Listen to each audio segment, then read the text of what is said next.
Baba Saheb doctor Bhimrao Ambedkar ने 1944 में ऐसे कौन सा चीज का प्रचार प्रसार करना चाहते थे जो महात्मा गांधी और पंडित जवाहरलाल नेहरू को पसंद नहीं था। बाबा साहेब की बहुत जोरदार विरोध किए।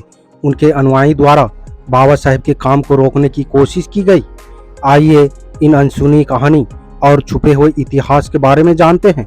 वीडियो में अंत तक जरूर बने रहें। के अम्बेडकराइट यूट्यूब चैनल में आप सभी का स्वागत है। जय भीम। दूसरा विश्व युद्ध महाजोरों पर चल रहा था।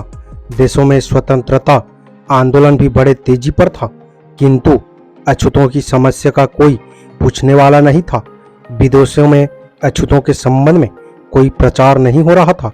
इस स्थिति को देखकर बाबा साहेब को बड़ी चिंता हो रही थी। उन्होंने ये उपयुक्त समझा कि हमारी यानी अछूतों की समस्या को विदेशों में प्रचारित किया जाए ताकि राष्ट्र की इस अमानवीय समस्या के समाधान में विश्व जनमत मिल सके। इसलिए उन्होंने उस समय सर्वश्री पितामह राव बहादुर एन शिवराव MP और जस्टिस RR भोले बाद में MP को लंदन और अमेरिका भिजवाया था। दोनों ही अमेरिका और लंदन के गणमान्य व्यक्तियों से मिले। उस समय अमेरिका के प्रेसिडेंट रूजवेल्ट थे और लंदन में इंग्लैंड के प्रधानमंत्री थे विंस्टन चर्चिल। हमारे प्रतिनिधियों ने उन महान हस्तियों से मुलाकात की और उनके सामने अपनी समस्याओं को प्रस्तुत करते हुए कहा कि जब भी भारत को स्वतंत्र किया जाए उस समय अछूतों की समस्या को भी भुलाया न जाए और उसका समाधान अवश्य किया जाए। कांग्रेस और मुसलमान जिस स्वराज की मांग कर रहे थे वो केवल ब्राह्मण बनिया और नवाब जागीरदार मुसलमानों के लिए था। भारत में एक तीसरा मानव वर्ग भी है और वो है अछूत समाज, जो मुसलमान है नहीं और हिंदू उसे अपना मानता नहीं है। इसलिए भारत को आजाद करने से पहले इनकी समस्याओं का हल किया जाए। इन्हें हिंदू मुसलमान को दया माया पर न छोड़ा जाए। ये प्रथम अवसर था जब हमारे मुक्तिदाता बाबा साहेब ने विश्व जनमत जगाने के लिए अछूतों के प्रतिनिधियों को हमारे दुख दर्द और दयानुदशा के संबंध में विदेशी राजनयिकों और सत्तासीन व्यक्तियों के दिलो दिमाग में सोचने विचारने के लिए और उसके सही समाधान सुझाने के लिए और अमल में लाने के लिए और उन्हें प्रभावित करने के लिए भिजवाया था। क्योंकि कांग्रेस की ओर से लंदन में अपना विदेश विभाग था। उसके प्रधान कार्यकर्ता श्री कृष्ण मेनन थे। उनका कार्य केवल बाबा साहेब के महान व्यक्तित्व और उनके न्यायोचित कार्यकलापों के प्रति असाधु प्रचार करना था। गांधी जी और नेहरू के इशारों पर अछूतों की समस्याओं को दरकिनार करते हुए कई महत्व न देना था। इन्हीं प्रचारों का खंडन और अछूतों की समस्याओं का मंडन करने के लिए इन दोनों नेताओं को लंदन और अमेरिका में भेजा गया था। बाबा साहेब ने स्वयं भी विदेश में विशेषकर पश्चिमी देशों के लोगों में अछूतों की समस्याओं और उनके साथ होने वाले अमानवीय सामाजिक उत्पीड़न और आर्थिक शोषण तथा राजनीतिक दलन के विषयों में प्रचार करने के लिए एक पत्र लिखा। उनको पैसिफिक रिलेशन संस्थान के चेयरमैन का निमंत्रण मिला कि वो दिसंबर 1942 को होने वाली संस्थान की कॉन्फ्रेंस में अछूतों की समस्या पर प्रकाश डालने मंडकाना में आए।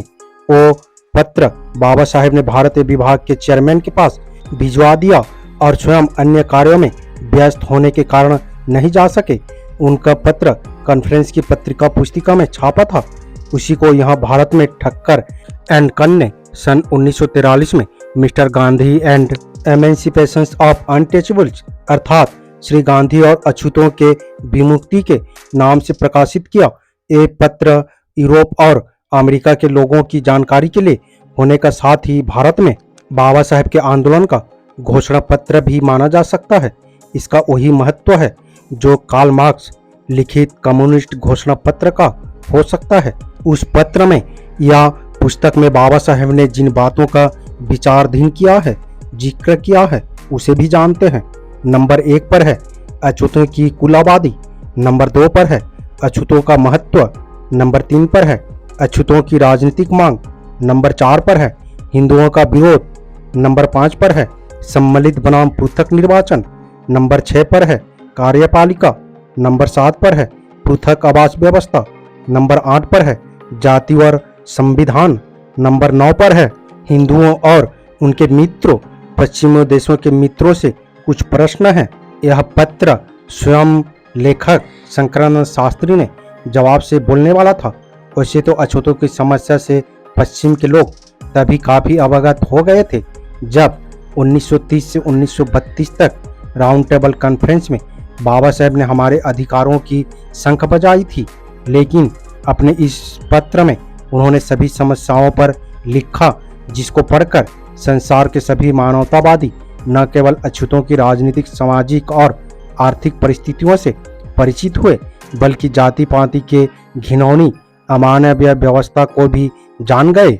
बाबा साहेब ने पुस्तक की पूर्वोक्ति प्रीसेस में ही लिखा है कि ये संसार के विचारवान मानवता के भाग की स्वीकारोक्ति है कि ये समस्याएं हैं जिनके उपचार की आशा पीस कॉन्फ्रेंस में की जाती है।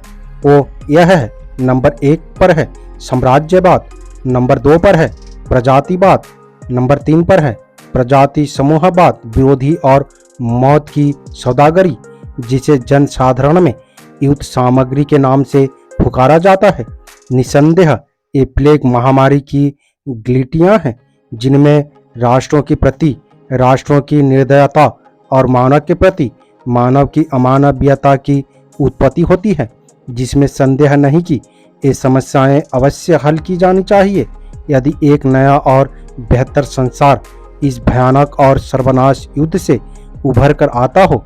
मुझको जो भय है वो यह है कि अछूतों की समस्याओं को उसी प्रकार भुला दिया जा सकता है जैसे कि अब तक भुला दिया गया है।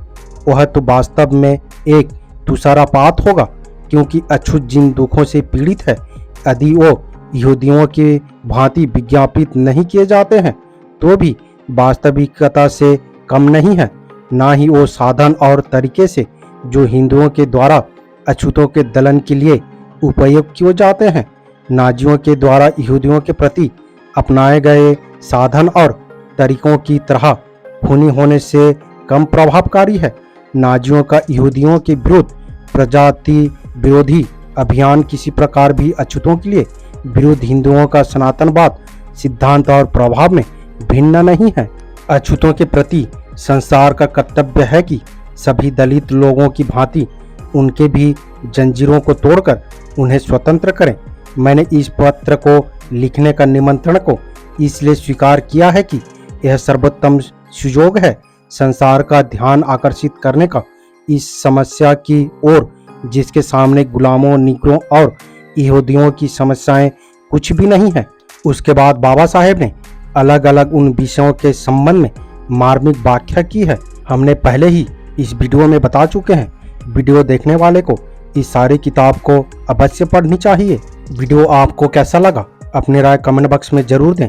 वीडियो अगर पसंद आया हो तो लाइक करना ना भूलें। उम्मीद करता हूँ वीडियो को समझ गए होंगे। अगर समझ गए हैं तो अपने परिवारजनों को, दोस्तों को, मूल निवासी, SC, ST, OBC, Bahujan Samaj को शेयर जरूर करें ताकि उन्हें भी पता चल सके, जानकारी हो सके। मेरा आप सभी बहुजन समाज, मूल निवासी अम्बेडकरवादियों से अपील है, हम अपने समाज को जागरूक करने के लिए बहुत मेहनत करते हैं और अम्बेडकर विचारधारा वाले वीडियो को लाते रहते हैं। आपकी एक सब्सक्राइब हमारे हौसले को बुलंद कर हमें दोगुनी हौसला प्रदान करता है, मजबूत करता है।